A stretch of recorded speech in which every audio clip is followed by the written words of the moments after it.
Alright, I'll say it. I've always had issues with 44 Special. When I've reloaded it in the past, they always end up sooty, underpowered. From my previous experience, I think it's because I've been loading them a bit too light and they're not getting a great seal on the chamber. So here's the reason why I want to load up some 44 Special. I already have a decent light 44 Magnum load for my snub nose revolver using accurate number 7 and tight group using Barry's bullets. Those are a ton of fun to shoot. They don't beat you up even though it's, a pretty light 44 revolver, but I can't shoot 44 Magnum at my indoor range. They limit to 600 foot-pounds of energy. That means no magnums, no 10 millimeter, and even if it's under 600 foot-pounds of calculated energy, I don't want to be a dick and try to explain to someone who asks me what I'm shooting. Well, technically it's 44 Magnum and a 44 Magnum revolver, but I'm actually downloading the 44 Special. Let me show you my charts. No. The main thing is, it's winter and it's freezing out, and I want to be able to shoot my Smith & Wesson Model 69 snub-nose 44 Magnum revolver. I'm eventually going to try a few different powders, but for this one we're going to stick with accurate number 5. We're going to be using 240 grain Barry's thick-plated bullets, and because of that there's not going to be a one-to-one like published load data for us, so we're going to have to use a few different sources. Now stick with me for this. For accurate number 5, the Hodgdon Reloading Data Center uses lead, round-nose, flat-point bullets with a cartridge overall length of 1.480, which is kind of close to the 1.450 that we're going for that the Barry's Bullet site recommends for their 44 Special loads. They have a charge range of 6.1 to 6.8 grains. Now on the website they also list Sierra hollow points, which have a range of only 4.8 to 6.5, but looking at the Sierra Bullets website, they also have a load range for their full metal jacket of 6.7 to 7.7 grains. And those are actually the 250 grain bullets, but have the same profile as the Barry's bullets. It's a heavier bullet, so higher pressures than our 240 grain bullets. That I guess should be fine. Nosler has jacketed soft points, which would have a similar bullet profile to the Barry's, and they have a load range of 6.2 to 7.2. And finally, Hornady lists their XTP holler points from 6.4 all the way up to 8.3 grains. So is that confusing enough? Is the cast lead data from the Hodgdon site lower because they don't want to push lead too hard? Hornady actually uses a revolver instead of a test barrel that others use, so does that mean that Hornady has higher charges due to the cylinder gap leaking pressure? Do all the sources just use slightly different pressure testing? I don't know. I have no idea how pressure testing is done, but I probably should at some point. So this is all being loaded in a 44 Magnum rated revolver. The max pressure for 44 Special is 15,000 or around 15,000 psi. And the max pressure for 44 Magnum is 36,000 psi, which is well over double Special pressure. So I don't really think I'm going to blow my face off no matter what I do as long as I stick within the published charge ranges. But we're going to be safe and we're going to do it the right way. We're going to work up a ladder, keeping an eye on recoil, sticky case ejection, and I guess primers, even though that's kind of like reading tea leaves. So here's the plan. I'm going to work up a ladder starting at 6.2 and go up by 0.3 grain increments. So 6.2, 6.5, 6.8, 7.1, 7.4, 7.7, and then 8 grains and see where that gets me. In the end, I'm kind of looking for the lightest load that will still give me a nice clean burn on the powder and doesn't cover my revolver in carbon. I'm also planning on running these in my lever action in the future, but it's just way too cold for that right now. I think it's minus 30 with wind chill.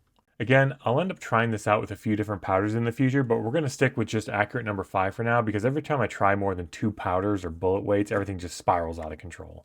And because it's so freaking cold out right now, I'm not planning on going outside today at all, so we're going to spend a good chunk of today reloading. So as far as brass goes, I thought I had a bunch of several times fired 44 Special brass, but for the life of me I cannot find it. Luckily I did still have some brand new Starline brass from when I first started reloading 44 Special.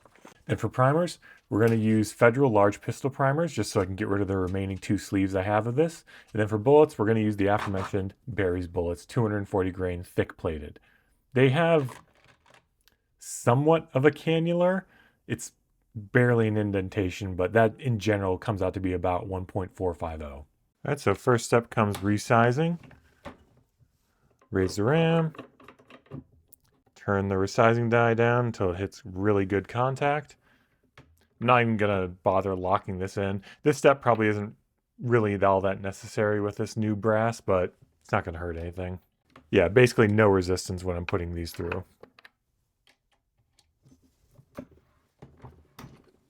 Since I don't want to make up a huge number of rounds, I actually adjusted the powder scale that I'm going to go with. I'm going to start with 6.6 and go up by 0.4 grain increments up to 7.8. So 6.6, 7.7, 7.4, and then 7.8. I realized with my first scale I was going to end up making way too many rounds for just a simple ladder test. And it's something that I'm not super worried about the pressure on.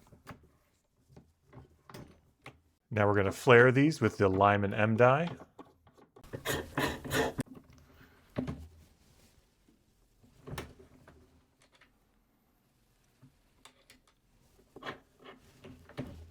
Ooh.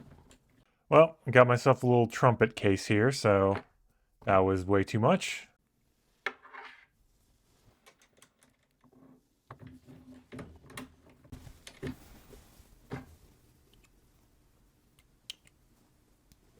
Tiny bit more. All right, that's definitely the start of the ledge on the M die.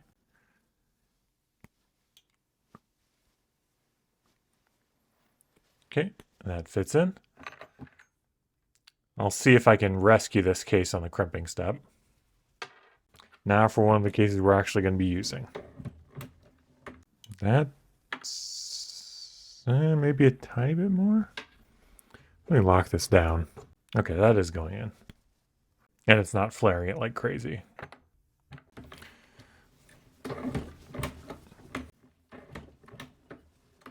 All right, then next step's priming.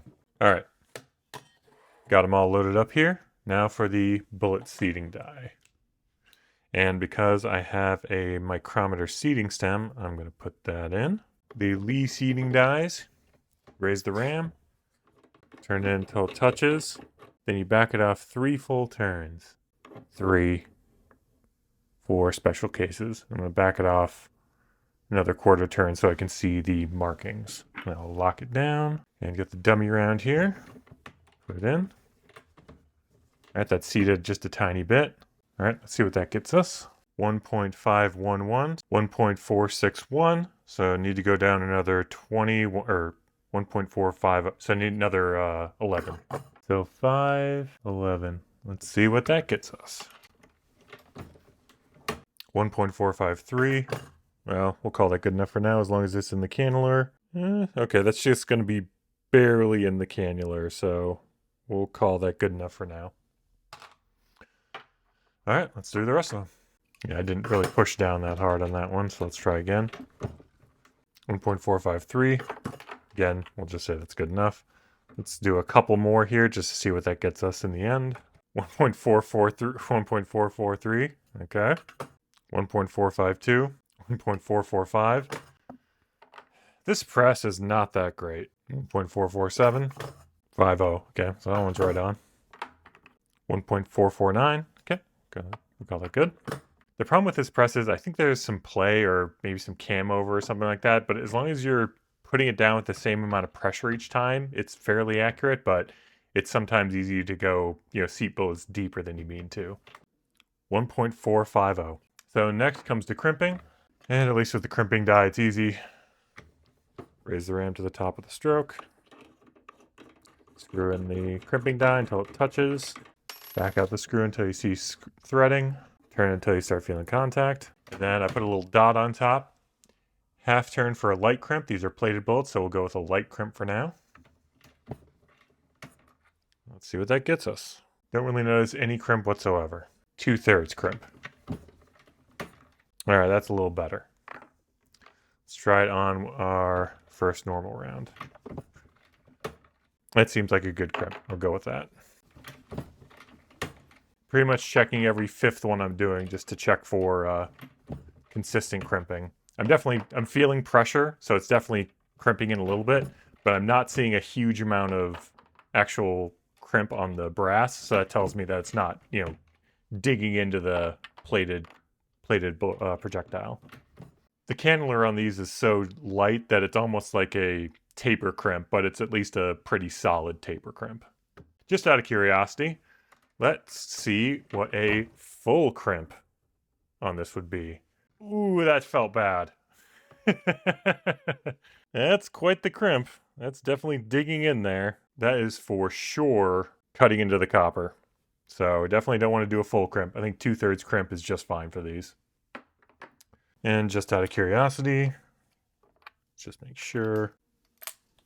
Yep, just fine. Now I just need to make sure I don't screw this up. Dummy round, you go there with the other dummy rounds. All right, so got them loaded up. I'm not going to the range today because, again, it's way too cold, but I'll head there, I don't know, sometime next week. I'll cut back after that. Okay, so we're back from the range, and this was a disaster from the first shot. So my charge of 6.6 grains gave me an average velocity of only 470 feet per second.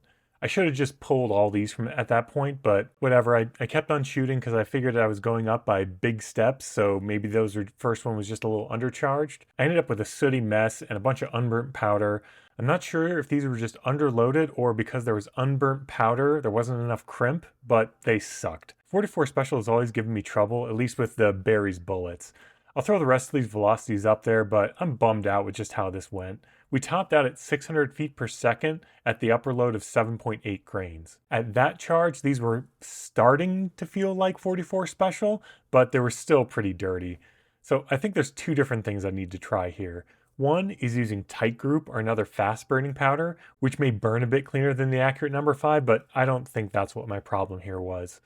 I need to try using Accurate number 5 with some Hornady XTPs at a couple of these charges I used in this video to compare velocities and look for unburnt powder, because I know with those I can get a pretty good crimp on the XTPs. Then I would also want to load up some at the max charge of 8.3 grains per the Hornady manual.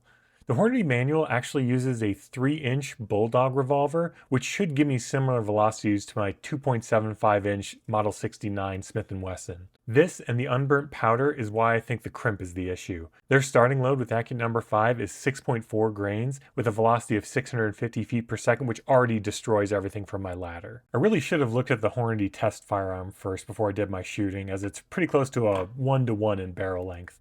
I just assumed, like with all the other books, they use a comically long barrel. If I would have known about the barrel length, I probably would have pulled every single round after that first rung of the ladder. Since I've had issues with 44 Special and Barry's bullets in the past, I was actually using like a generic shoot and see target, just so I could absolutely track each hole that goes through the target, and then the chronograph also counted each round. I think my next 44 Special test is going to be with some of those hollow points I can really crimp snugly, and also play around with testing crimp strengths with the Barry's bullets and then pulling them afterwards just to take a look at them. I seem to do fine using the Barry's bullets with 44 Magnum, so I'm okay using them for that, but with the really shallow cannula, I'm just not sure how much I'm going to be able to use these for 44 Special. I'm guessing because 44 Magnum is so much higher in pressure, I don't run into the issues as much.